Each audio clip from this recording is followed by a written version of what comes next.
نحمده ونصلي على رسوله الكريم اما بعد فاعوذ بالله من الشیطان الرجیم بسم اللہ الرحمن الرحیم رب اشرح لي صدری ویسر لي امری واحلل عقدۃ من لسانی یفقہوا قولی۔ صدق اللہ العظیم۔ دوستو، بزرگوں، ساتھیوں، آؤ قرآن سمجھے کہ اس سلسلے میں ہم پہنچ چکے ہیں سورہ بقرہ کی 11ویں رکوع۔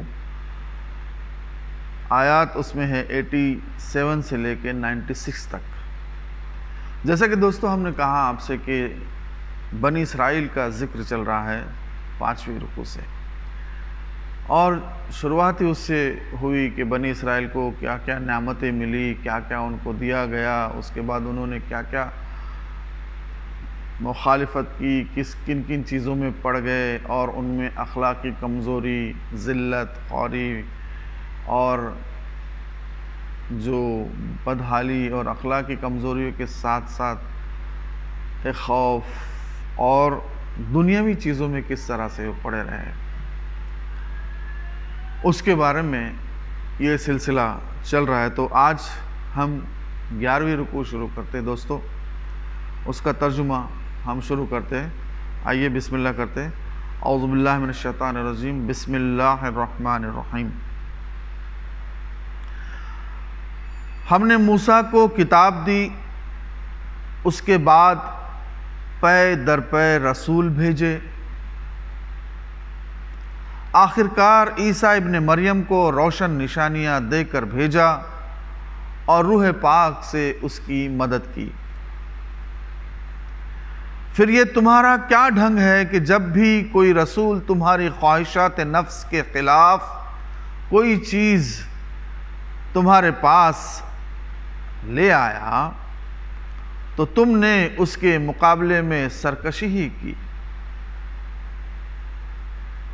کسی کو جھٹلایا اور کسی کو قتل کر ڈالا۔ وہ کہتے ہیں ہمارے دل محفوظ، وہ کہتے ہیں ہمارا دل محفوظ ہے۔ نہیں، اصل بات یہ ہے کہ ان کے کفر کی وجہ سے ان پر اللہ کی پھٹکار پڑی ہے، اس لیے وہ کم ہی ایمان لاتے ہیں۔ اور اب جو یہ کتاب اللہ کی طرف سے ان کے پاس آئی ہے، اس کے ساتھ ان کا کیا برتاؤ ہے؟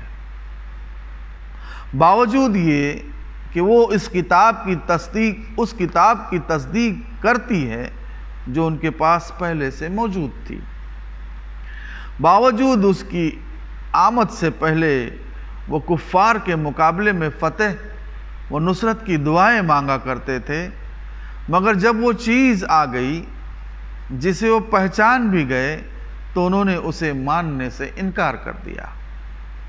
خدا کی لعنت ان منکرین حق پر!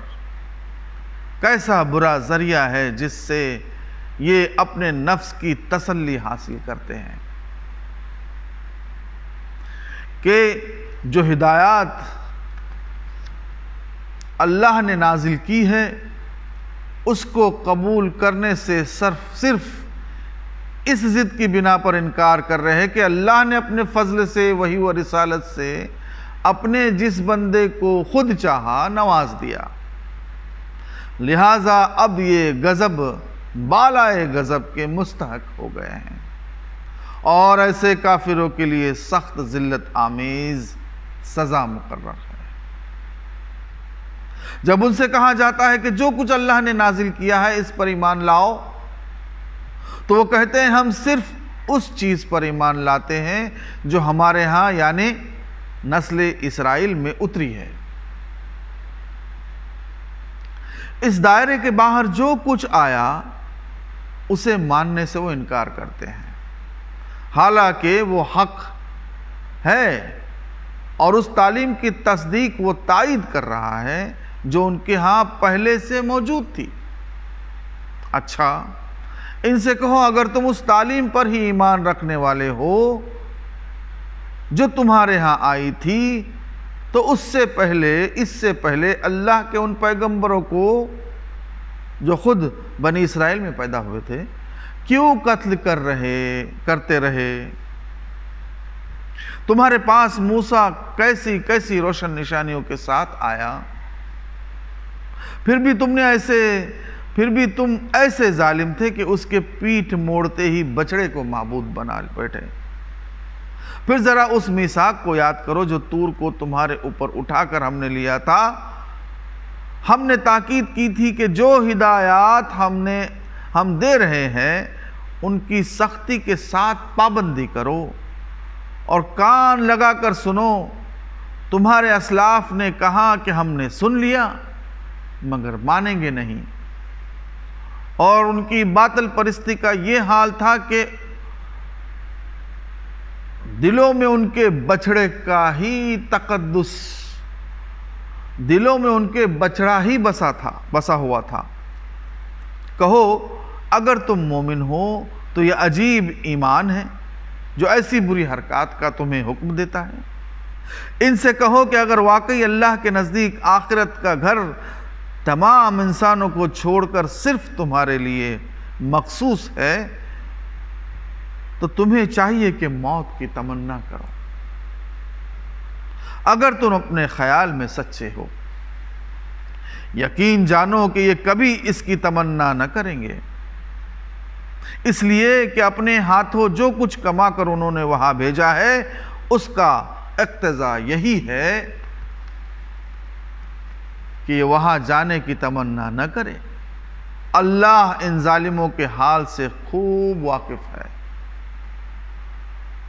تم انہیں سب سے بڑھ کر جینے کا حریص پاؤ گے، حتیٰ کہ یہ اس معاملے میں مشرکوں سے بھی بڑے ہوئے ہیں۔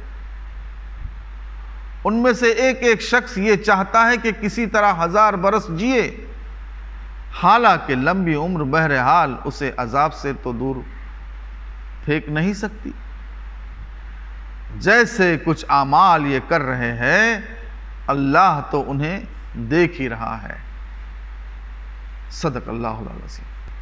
آئیے دوستو اب ہم اس رکوع کے جو نکات ہے یا جو حاصل ہے اس پر غور کرتے ہیں اور اس کے نکات پر روشنی ڈالتے ہیں۔ جیسا کہ ہم پہلے سے کہتے آ رہے ہیں کہ یہ جو واقعات یا یہ جو کچھ بھی ہمیں سنایا جا رہا ہے آپ صلی اللہ علیہ وسلم کے ذریعے سے یا اس قرآن کے ذریعے سے، اب جبکہ آپ صلی اللہ علیہ وسلم موجود نہیں ہیں، وہ اس لیے کہ ہم سبق سیکھے۔ جو حالات بنی اسرائیل کے ہوئے وہی حالات سے ہم اب گزر رہے ہیں۔ اگر دوستو جائزہ لے تو ہمارے اندر جو کمزوریاں، ہمارے اندر جو اخلاقی پستی اور جو کمزوریاں اور ہم میں جو خوف اور اللہ کو چھوڑ کر یا اس قرآن کو چھوڑ کر ہم دوسری چیزوں میں جو پڑ گئے ہیں یا دوسری چیزوں کو ہم زیادہ ویلیو دے رہے ہیں، یہ ہمیں اس لیے بنی اسرائیل کے یہ قصے یا یہ ان کی باتیں سمجھائی جا رہی ہے کہ ان کے ذریعے سے ہم بھی سبق سیکھے۔ یہ امت محمدی کے لیے ایک سبق ہے، یہ امت محمدی اور مسلمانوں کے لیے ایک سمجھنے کا ذریعہ ہے جس سے ہم سمجھ کر اپنے اعمال کو درست کر سکیں، وگرنہ وہ سارے حالات ہم پر بھی آ رہے ہیں، جیسا کہ آپ صلی اللہ علیہ وسلم کی جو حدیث ہے کہ جو کچھ بھی بنی اسرائیل پر گزرا وہی چیز، وہی سب کچھ میری امت پر بھی گزرے گا، جیسا کہ 2 جوتی ایک جیسی ہوتی ہے، برابر ساری چیزیں وہی ہمارے ساتھ ہوگی۔ اور اگر ہم ہسٹری دیکھتے ہیں تو یہ چیزیں ہم کو پتہ چل جاتی ہے کہ ہمارے ساتھ اب کیا ہو رہا ہے۔ تو دوستو آئیے چلتے دیکھتے کہ نکات میں کیا ہے کہ اس کے اندر کیا کہا گیا کہ روح پاک سے مطلب یہ ہوا کہ موسیٰ علیہ السلام کو کتاب دینے کے بعد پے در پے اور بھی رسول آئے، اور بنی اسرائیل میں جو آخری رسول آئے وہ تھے عیسیٰ علیہ السلام، عیسیٰ ابن مریم۔ ان کو اللہ تعالیٰ نے بہت سی روشن نشانیاں دی اور روح پاک سے ان کی مدد کی۔ تو یہ روشن نشانیاں سے مراد کیا ہے؟ وہ کھلی کھلی علامات ہیں جنہیں دیکھ کر ہر صداقت پسند طالب حق انسان یہ جان سکتا تھا کہ مسیح علیہ السلام اللہ کے نبی ہیں۔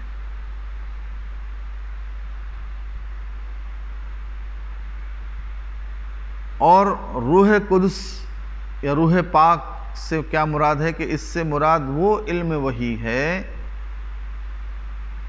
جو جبرائیل علیہ السلام اور جو وحی کا علم لائے تھے وہ خود حضرت عیسیٰ علیہ السلام کی اپنی پاکیزہ روح بھی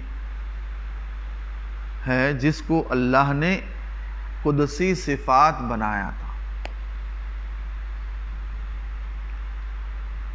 پھر اس میں یہ کہا گیا کہ بنی اسرائیل کہتا ہے کہ ہمارے دل محفوظ ہے۔ بنی اسرائیل کا یہ کہنا کہ ہمارے دل محفوظ ہے، یعنی ہم اپنے عقیدے اور خیال میں اتنے پختہ ہے کہ تم کو کچھ بھی کہو، ہمارا دلوں پر تمہاری بات کا اثر نہیں ہوگا۔ یہ ان کی ہٹ ڈرمی تھی، سب کچھ جانتے ہوئے، سب کچھ جانتے تھے یہ قرآن جو ہے یہ اللہ کی طرف سے آیا ہے، جو دوسری جو آئی ہوئی کتابوں کی تائید کرتا ہے، پھر بھی ہٹ ڈرمی، صرف ضد۔ اور وہ ضد کیوں؟ وہ بھی اس کا ذکر آگے آئے گا کہ یہ ضد ان کے اندر کیوں گھر کر گئی تھی۔ پھر کہتا ہے کہ اس بنی اسرائیل کا اس کتاب کو ماننے سے انکار۔ اس میں یہ کہا گیا کہ مطلب جب مدینے میں جو کفار مدینہ تھے ان کو یہ باتیں معلوم ہوتی تھی ان یہودیوں کے ذریعے سے کہ آخری نبی آنے والے ہیں، پھر آخری نبی جب آئیں گے تو ہم ایسا کریں گے۔ جو ان کے اوپر ظلم و زیادتہ ہوتی تھی تو وہ دعائیں مانگا کرتے تھے کہ وہ آخری نبی آئیں گے اور ہماری مدد کریں گے، اور جلدی سے وہ آئے اس کی بھی دعائیں مانگا کرتے تھے۔ تو اس بنا پر جو مدینے کے لوگ تھے انہوں یہ سب سننے کے بعد انہوں نے کہا کہ جب آپ صلی اللہ علیہ وسلم کی آمد کی معلومات اور آپ کی معلومات جب انہیں پتہ چلی تو انہوں نے یہ کہا کہ بھائی چلو ہم لوگ سب سے پہلے اس پر ایمان لے آتے تاکہ ہم ان یہودیوں سے آگے بڑھ کر ہم پہلے ایمان لاتے ہیں۔ اور وہ جب ایمان لائے اور جب انہوں نے دیکھا کہ یہ یہودی اس سے انکار کر رہے ہیں تو انہیں لیے ایک عجیب معاملہ ان کے لیے سامنے رہ گیا کہ ایسے کیسے ہو سکتا ہے، کیونکہ وہ بیچارے بہت ہی سادہ لو انسان تھے تو وہ ایمان لے کر آئے۔ پھر جبکہ یہ انتظار بھی کر رہے تھے اس نبی کا، اور یہ ضد کیوں آئی؟ یہ ضد اس لیے آئی کہ یہ ان کا جو اپنے ضد کی وجہ سے کرتے تھے، یہ لوگ چاہتے تھے کہ آنے والا جو نبی تھا، جو آخری نبی تھے، وہ ان کی قوم سے ہوں گے، لیکن ہوا یوں کہ وہ دوسری قوم میں آئے، آپ صلی اللہ علیہ وسلم کی بعثت، آپ مبعوث دوسری قوم میں ہوئے، تو ان کے اندر یہ جلن اور یہ حسد ان کے اندر آ گیا، اور اس حسد اور جلن اور اس ضد کی بنا پر انہوں نے یہ سارے انکار کیے۔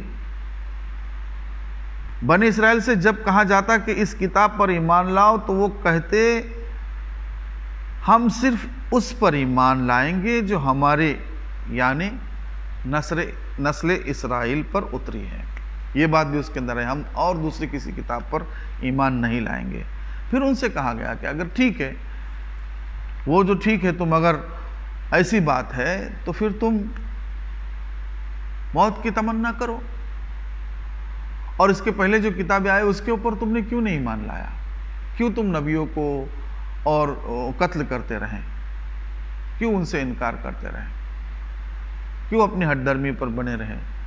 تو پھر کہا گیا کہ اگر ایسی بات ہے کہ تم اگر وہ نہیں لاتے ہیں، اس قرآن پر ایمان نہیں لاتے ہو، تو پھر موت کی تمنا کرو۔ لیکن یہ کریں گے نہیں موت کی تمنا، کیونکہ دنیا کے حریص اتنے ہیں، یہ دنیا کے اس کے اندر ایسے پڑے ہوئے تھے کہ جس طرح سے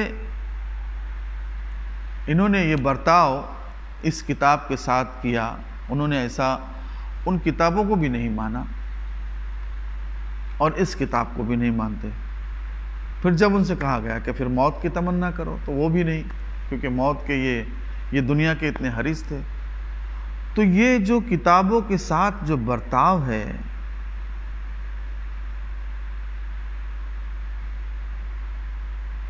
جیسا کہ ہم مسلمانوں کو بھی سوچنا چاہیے کہ ہم اس قرآن کے ساتھ کیا برتاؤ کر رہے ہیں، اور ہم کس طرح سے پستی، ذلت، خواری اور نہ جانے کن کن عذاب میں ہم لوگ مبتلا ہیں۔ اللہ تعالیٰ نے یہ ساری چیزیں ہم پر کیوں رکھا ہے؟ آج ہمارے حالات، ہمارے کنڈیشنز کیا ہیں؟ کتنا بڑا مسلم ورلڈ ہے، لیکن کیا ہے، کیا حالات ہیں ہمارے ساتھ؟ تو دوستو، یہ بہت سوچنے کی بات ہے کہ ہمیں اس قرآن کے ذریعے سے سیکھ لینی چاہیے، اسے سمجھنا چاہیے۔ تو دوستو جڑیے ہمارے ساتھ، آؤ قرآن سمجھے کہ اس پروگرام میں، اور دعا کریں آپ بھی اور ہم بھی۔ اللہ تعالیٰ سے دعا کرتے کہ ہمارے ساری کوتاہیوں اور غلطیوں کو معاف کرے اور اللہ ہم سے راضی ہو جائے۔ ربنا آتنا فی الدنیا حسنۃ وفی الآخرۃ حسنۃ وقنا عذاب النار وقنا عذاب القبر وقنا عذاب الحشر وقنا عذاب الدین واحشرنا یوم القیامۃ مع الابرار۔ وصلی اللہ علی سیدنا محمد وعلی آلہ وصحبہ وسلم۔ رب اغفر لنا وارحمنا وانت خیر الراحمین۔